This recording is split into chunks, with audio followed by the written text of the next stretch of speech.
This is Loft Leftovers, and I'm here with Andy. I'm Dory Barber. I'm the drama director for the Loft, and I'm here to ask Andy these questions after today's service. So we have a real variety of questions, Andy. On a scale of 1 to 10, how good are they? Oh, well, there's some really interesting questions. No, so I thought It's not what I asked. Oh. On a scale of 1 to 10, how good are they? Are like 7? Oh, I'd say that 2?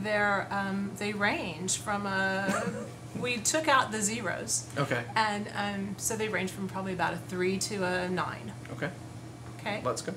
So, the first one I want to ask you has to do with your shirt. So could you tell us what it says? We have several people that wanted to know about that.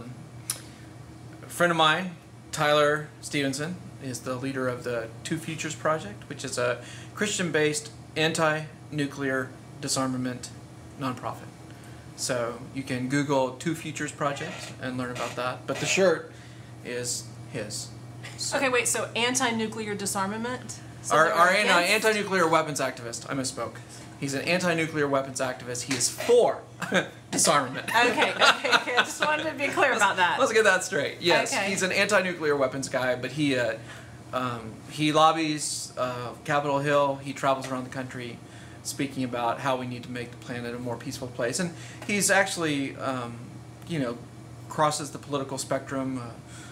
He's interviewed, George Shultz and Sam Nunn, who would be, kind of hawkish, I guess, in their past political lives, and then also with peace activists as well. But just a super guy. You may disagree with him politically, but what he's trying to do and make the world a more peaceful place is neat to watch. So Tyler Wake Stevenson, Two Futures Project. That's now, is he the one that's been here at the Loft before? Yes. Okay. Yeah. Okay, I was thinking that would. Yeah, graduate of Yale Divinity School. Oh.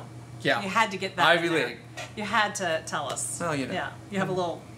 Yeah. Little bias towards that school, don't you? Yeah.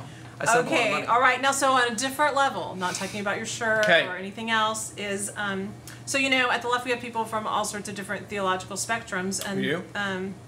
This friend wanted us to ask you that if he just viewed this story of the Garden of Eden as a Babylonian myth, then he says, so why did Jesus have to die for a Babylonian myth? Is his question. Right. Well, it's in the Bible depending on how you look at it, there are at least, I would say, 3 creation stories. There's the 7-day story.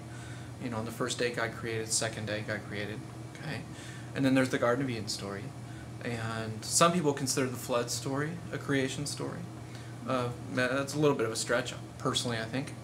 But then there's also the opening of the Gospel of John.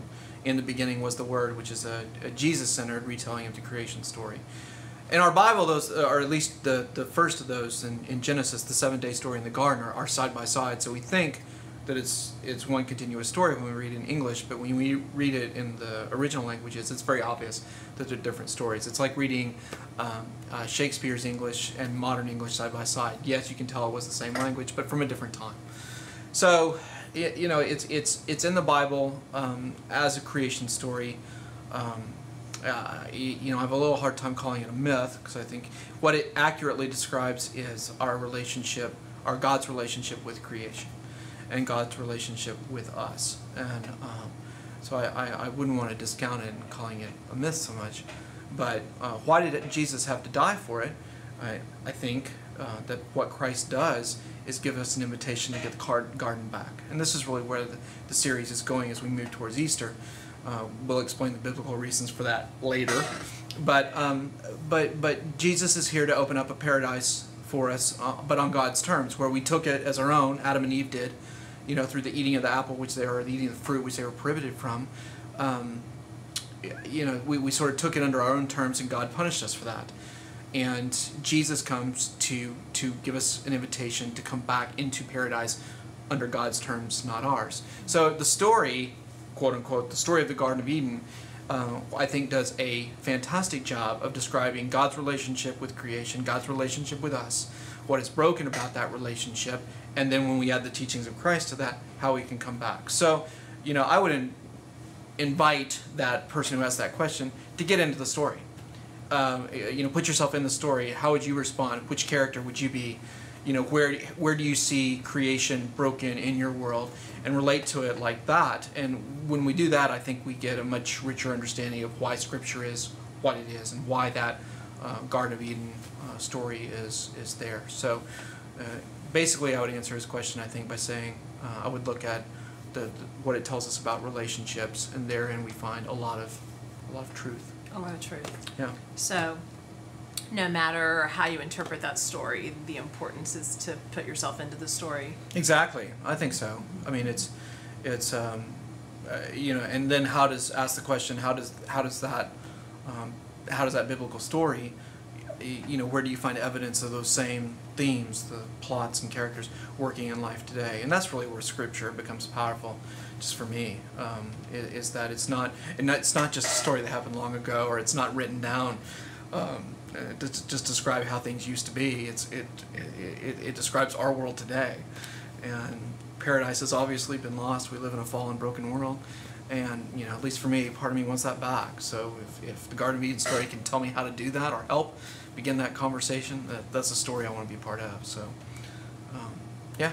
Okay, that kind of brings us to a thought from your sermon where you said, you know, people come into my office and they tell me these stories and they've done all these things right. Kind of that whole, but their world is still broken. Yes. And I mean, that's what you're saying right now, is that the world is still broken. But then you kind of said, but there's a better way. Mm-hmm. So do you think that those people where everything's been broken, are they not Christians? Are they doing something wrong? No. That you know, has led them, that they need to make a better choice? And well, I mean, it's sort of like, you know, there's a human spectrum here. I mean, have they done something wrong? Of course they have. They're human. You know, have they made a bad choice? Of course they have. Are they perfect? No. But God doesn't ask us to be perfect. God asks us to be faithful. And so if you ask the question, have they been faithful? Yes. I mean, I've had many conversations in my office where, you know, they've done all the right things. That they've said the right prayers. They've got great values. They've done everything that they can to make this happen, whatever it is, and it just hasn't worked. A prayer for a sick friend. You know, if there's a cancer diagnosis in the family, and then they come to the question, why is this happening to us? What have we done wrong? And the answer, I mean, maybe there is something specific, but I find usually it's just, you know, we live in a broken world, and that brokenness is going to take a swipe at you and me and everybody. And where we find God is in the response to that. Sometimes, you know, people think God is out to get them, and I suppose there are instances, yeah, where we've done a specific thing and God says we're not doing that, and so we kind of get, you know, nudged, to put it politely. But at other times, it's just the brokenness of creation. Adam Hamilton did a piece in the Huffington Post recently about the earthquake and the tsunami in Japan. And for those that don't know, Adam Hamilton is a pastor in Kansas City. But he wrote a great piece in the Huffington Post to say that, you know, God did not cause this to punish the nation of Japan. God did not, you know, just want to act out in violence. We live in a broken world, and that broken world is going to do things that are very harmful to us. And so it's nobody's fault. It just is. And occasionally I talk to people, and that's the conversation we have in my office. They prayed the right prayers, they've said the right things, but for whatever reason in this life, those prayers are not going to be answered, or it's not going to happen as they would see fit. I think we as the church have to be honest about that. Is to say, for some times, for some reasons, for reasons we cannot explain, what we most want, even as in line with Jesus' values as we think it might be, it's just not going to happen in this life the way we want it right now. And we have to trust and be faithful in that, and that's tough. It's hard. Wow. Okay.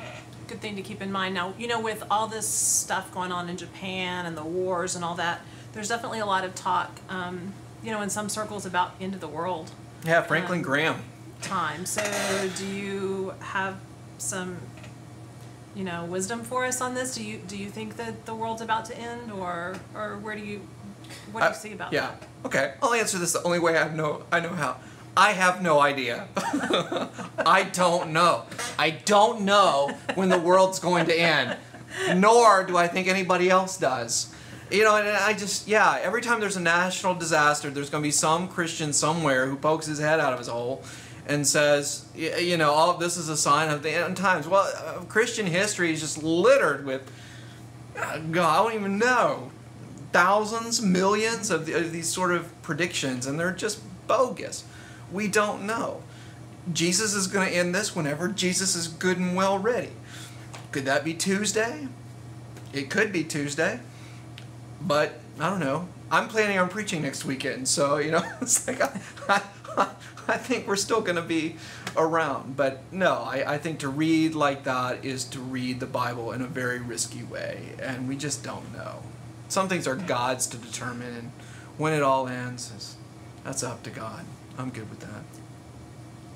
Okay, well, kind of for a last thought, you mentioned that we could pray for, for God to help us with love and greed and all these sorts of things, help us to feel more love, And so I was wondering if you have some practical tips for the person that's trying to feel love, but instead is feeling jealousy, or instead is, they're not feeling it. Yeah.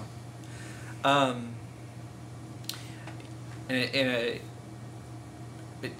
a general way, I would say that if people have a hard time, I think, sort of letting their heart speak to them. We're very good. We're head people around here. We want to understand things. We want to figure things out. We want to think our way through a problem, and all that's good. We have a great brain, but we also have a great heart and we have a great soul. And I think part of being human is learning to let the three of those work in us. In other words, we can't just be head people, we can't just be heart people, and we can't just be all spiritual and not, think about things in a practical way either. We have to let all three work. So when somebody sort of feels disconnected from their heart, like I don't feel like I love my neighbor, or I would encourage them to kind of let their brain take a back seat. Stop thinking so much and just feel some things. When you see a beautiful, the wildflowers that are in bloom now, let that, I think God's trying to speak through there. When something strikes you in a movie or emotional way, or a movie or TV show, let that speak to you. And I think we can find some balance between our heart, mind, and soul. And when we find that, at least for me, that's when I feel most connected to how I think God designed us. We learn through our hearts, we learn through our minds, our soul, and when we get that in a perfect balance, we come pretty close to being the creation God intended us to be. So turn your head off a little bit, put it in the back seat, let the heart and soul speak to you, and then I think we'll find more emotion there. Okay. It'll be good. All right, so it's definitely something that we might want to try. Yeah. So I think that's it. Well, this was so much fun today. Got to hang out with Dory. Yeah, this is more Jermaine's fun back there. Hey. I thought it was going to be, and so we're glad that you joined us for the Loft Leftovers, and we hope that you'll try this again sometime.